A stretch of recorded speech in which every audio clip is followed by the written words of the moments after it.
Hi hello friends, welcome back to Media Talks. நான் உங்கள் மௌனிகா. அடுத்த வாரம் May 1 கவர்மெண்ட் ஹாலிடே உங்கள் எல்லாருக்குமே தெரியும், முளைப்பாளர் தினம்.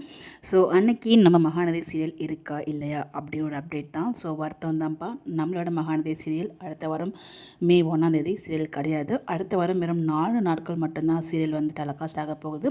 அதுக்கான காரணம் 6 o'clock டைம் சேஞ்சு தான். ஸோ ப்ரீவியஸாக தமிழ் புத்தாண்டுக்கு வந்து பார்த்திங்கன்னா நம்ம மகாநதி சீரியல் டெலிகாஸ்ட் பண்ணாங்க. இது வரைக்கும் எந்த ஃபங்க்ஷனுக்குமே மகாநதி சீரியல் டெலிகாஸ்ட் பண்ண மாட்டாங்க. பட் ஃபஸ்ட் டைம் வந்து தமிழ் புத்தாண்டுக்கு டெலிகாஸ்ட் பண்ணாங்க. 6:30 சீரியல்லேருந்து வந்து டெலிகாஸ்ட் பண்ண ஆரம்பித்தாங்க. அதே மாதிரி தான் May 1 வந்து 6:30 சீரியல்லேருந்து டெலிகாஸ்ட் பண்ண போகிறாங்க. பட் நம்ம சீரியல் வந்து பார்த்திங்கன்னா 6 o'clock டைம் சேஞ்ச் ஆகிறதுனால ஸோ மண்டேலேருந்து 4 days தான், அப்கமிங் வீக்கில் 4 days தான் வந்து பார்த்திங்கன்னா இருக்க போகுது. Because of May 1 government holiday. அதுக்கு அடுத்த வாரத்துலேருந்து எப்பயுமே ரெகுலராக 5 days, but 6 o'clock time slot. அது ரொம்பவே வருத்தமாக இருக்குது. ஸோ இதுக்கு ஏதாச்சும் டீம் பண்ணியே ஆகணும். பட் அதுக்கு நம்ம ஏதாச்சும் பண்ணியே ஆகணும். ஸோ என்ன பண்ணாலும் நம்ம கையில் ஒன்றுங்கிறது ஒரு விஷயம் இருந்தாலும் நம்மளால் அதை செய்ய முடிஞ்சது செய்கிறதுக்கான வழிகள் ஏதாவது இருக்கா அப்படிங்கிறத பார்க்கலாம். பிகாஸ் 6 o'clock டைம் ஸ்லாட்டில் நம்ம யாருங்கிறத ப்ரூஃப் பண்ணி காமிங்க. 6:30 மாற்றிருக்க சீரியலில் நம்ம என்ன பண்ணலாங்கிறதையும் யோசிக்கலாம்.